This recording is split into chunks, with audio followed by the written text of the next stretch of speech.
Brad. I've come down from Brisbane, so I was going to do a bit of a talk on how Vixen works. Completely unofficial. I haven't done any programming on it, unlike the other fella here. So we'll see how much of it I've got correct. Yeah, it's basically a sequencer, scheduler. It's got Falcon PyPlayer export. It's free, open source, so you can do your own programming for it. It supports lots of controllers, and I'd probably use it on a high-end machine when you do your actual sequencing. And best of all, it's actively developed, so you can see there's been quite a bit of development work done just this year alone. So, do people know the basics of DMX? I won't go into too much detail, but I'll have this presentation available so you can download it. So we'll skip over that. But essentially 512 channels per universe, or 170 pixels when you divide that by 3 for your RGB. That'll sort of make sense a bit further on. Then our DMX over Ethernet is what we're calling E131. So you load up Vixen, you get a screen that looks like that. So we'll start off with our display setup. But before we get to that, we need to make sure that our actual IP networking and controllers are actually working. So if you use David AVD's little test utility, you'll make sure you're on the right track, because there's no point trying to configure Vixen if your controllers have got some sort of network issue or they're not working at all. So, and I'd also keep spreadsheets of where your universes and channel numbers are going, because that'll also make configuring Vixen or any other sequencer, whether it's LSP or whatnot, easier as well. So we get into the main display setup screen. Seeing two sides. We've got the elements, which is what we use to configure the various parts of your display. And then on the right-hand side is the controllers, which is the actual, more of the physical configuration for the actual display output. Even though it says it's controllers, it's probably more of a logical controller, because then you can do a mapping, so one controller into there could map to multiple universes. So it can get a bit complicated if you want to get it that way. So in the middle, then it's just basically it's a process of patching it across, which we'll get to in a sec. So yeah, if it breaks down, it's basically the elements, which is what's in your sequencing grid. Then there's a breakdown for dimming curves or color handling. So an element within the grid could be a single mono channel, or it could be a full RGB channel, or discrete color channels. So with separate red, blue, green, if you've got standard strings twisted together. Or you can do your own color combinations. So yeah, then they map to the controllers, or what I call the logical controllers, on the other side of that window, which then in turn you have your actual controller configuration to DMX or to whatever plugin you're using.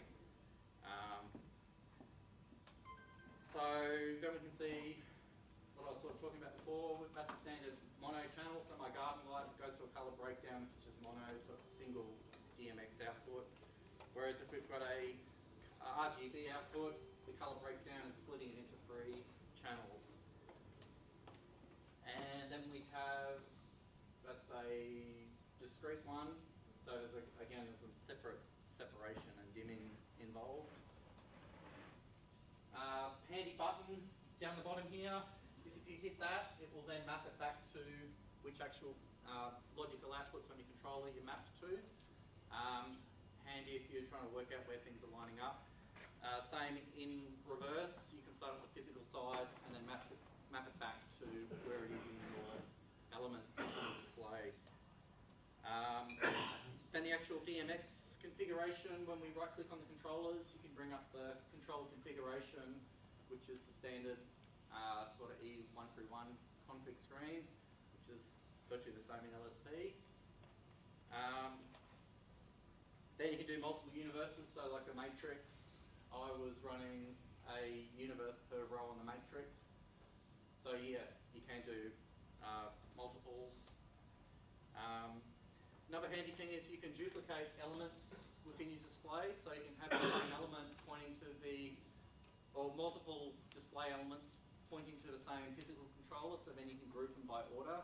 So for something like a star, you can have it sorted by spokes on the star or rings.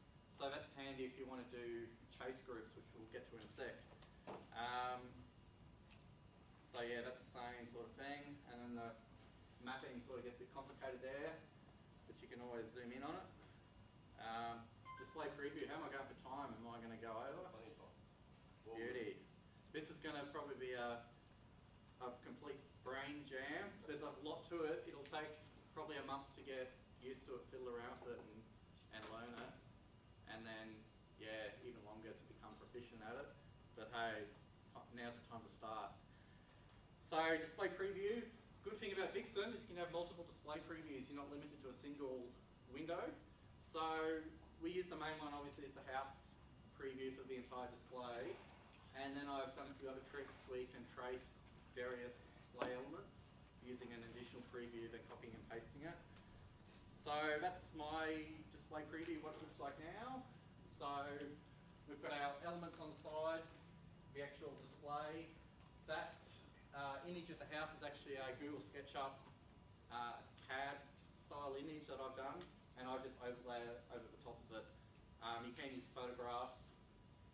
So it's a sort of similar sort of thing. You select on the side, draw it out, and then map it to the channel. You can type the exact coordinates, so if you want it completely straight, you can actually key it in to the pixel.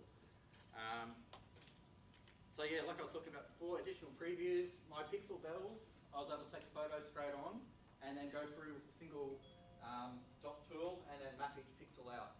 So I think, I can't remember how many was in there, but yeah, each one, map it to the individual channel, and then yeah, go from there, copy and paste and dump it into the main screen. So once you've got that location property, you'll see it'll add it down the bottom, and then when you can double click on that, it'll give you the exact pixel position where it is in the display. So then the sequence editor is where the main work's probably done. So it's a standard sort of grid sort of situation. So we've got, everyone's used a sequencer before, or no one hasn't? Well, you've basically got your elements down the side, and then time horizontally. So you've got the beginning of the song, end of the song, and then you drop your effects onto the grid. So it sort of works as it moves along. You can see what effect it's going to do. So with the grouping, it gets a little bit confusing. So because it's a nested hierarchy, this effect here is actually going to propagate down the effect tree to all the sub-elements. So that's handy if you want to say, make my entire display red. You go dump it at the top level, which I've just called all, and then that will enable everything that particular colour. And then when you can get to chase groups, the nesting also comes into effect.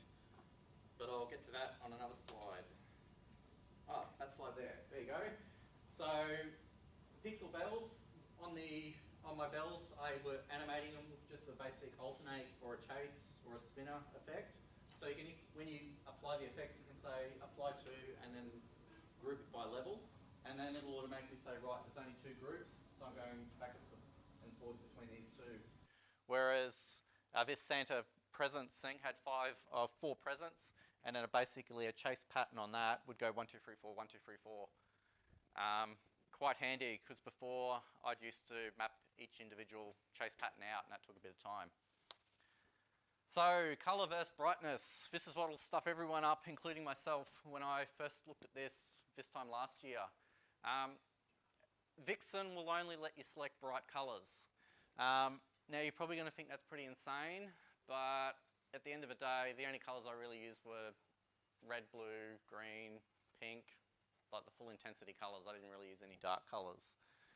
So if you want a dark colour, use intensity curves, and then that will basically, when you change your curve down to 50%, that's going to be a darker colour. Down the bottom, it's going to be no brightness at all, or pitch black. So yeah, I wouldn't worry about trying to match the colours on the screen, because it never looks the same anyway. But the best thing I think is when you vary the brightness to the beat. Oh, 5 minutes, okay.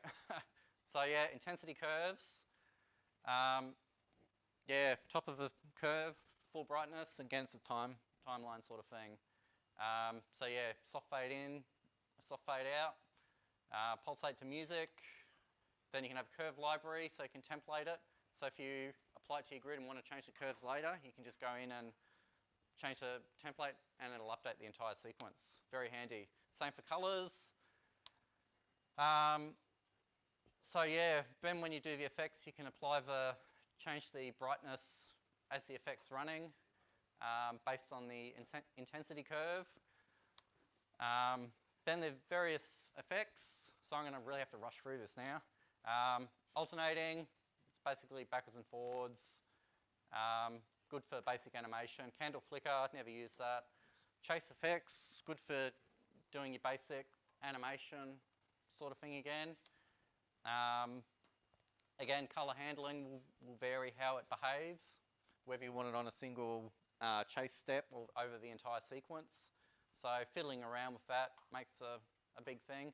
For chase movement, the curve also affects it. So if you want to have a lopsided sort of animation, that helps. Yeah, you can fade in and similar like that. Custom value, that's probably one for the programmers. Lip sync, yeah, that's possible. Don't know how that works. Nutcracker, that's all the good stuff. Set level, basic intensity setting. Spin effect, that's basically like the chase effect, except it's going to repeat until it runs out of time on the grid. Again, if you align it to the beats and bars of the song, you should get it to the beat of the music. Twinkle effect, that's good for randomness, I've found. Wipe effect, that's your sort of color wiping from one side of your stage to the other. Again, greatly depends on what settings you put into it. And then we've got a few non-lighting effects. So if you've got a RDS encoder, extra effects is the audio plugins, which I think are still in the pipeline.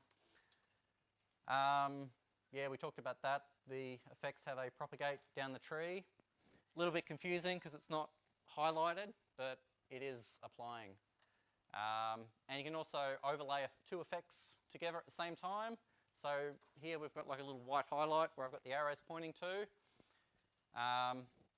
And you can have them on a single row too, so they'll merge themselves together.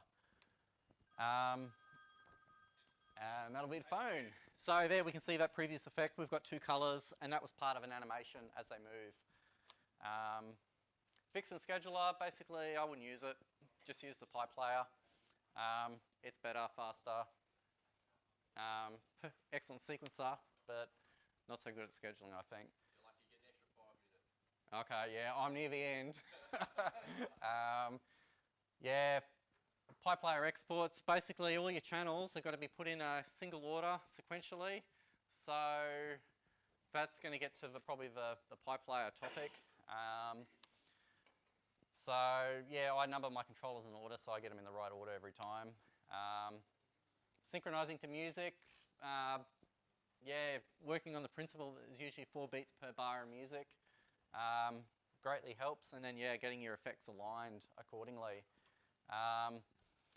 And yeah, if you're going to run an FM transmitter, I'd cut the bass out of it so you don't get the P-platers with the big subwoofers annoying your neighbours. And the other thing I found is to normalise all your MP3 files before you start, because they all seem to be different volumes. And yeah, I probably wouldn't do long songs either, because nobody watches them. That's the stats from the Facebook video. And yeah, they all, boring, next one. So, bloody Gen Z, no attention span. 2 minutes on. Yeah. The Marks Manager, that's for importing your beats. The Vixen website's got a good tutorial on how to do that. The plugin, getting it in Audacity is worth its weight in gold. It actually works, I think. So I also split the song into what I call a verse track for working out which section of the song I'm in. Not just for Vixen, you can do it in LSP as well by basically color coding it. And I actually used the launcher effect just as a little label, so I could write it on to say, yep, that's the intro, that's the next part of the song, just to give it, so when you're flicking backwards and forwards in the song, you can see where you're up to. Then I was telling the bug tracker and the developers on the Vixen site about it, and then they cooked me up a proper plugin for it, so how's that for service? But it's not yet included. But yeah, that worked well. Excellent. Yeah, keep songs short, I'd say. And yeah, copy and paste it. I do the same effects per, if you got the chorus repeated in the song, I wouldn't bother trying to change it and any of that. And I'm probably really out of time now. Yeah. And then yeah, use the templates. That's probably the big thing. So you get consistency and have it so it's aligned to the beat. And then yeah, if you can't work out where the beat is, just blur it using a full white. So if you go ramp it up to full white, it sort of merges it out and it drops away so fast nobody will be any the wiser. Performance, even on a Core i7 with 16 gig of RAM, I was finding it was struggling a bit. So if you turn the execution engine off, it'll disable your preview and all your output. Same with the individual controllers. I only tended to have my test controller plugged in, just with a single universe, just so I could check the brightness levels and whatnot. That greatly helps. And yeah, that's my little test rig just with a P2 and some pixels on it. Much easier than trying to look at the screen, how it pulsates in brightness until you get it in an actual LED. It's light years apart. And I'm at the end. So is anyone still awake?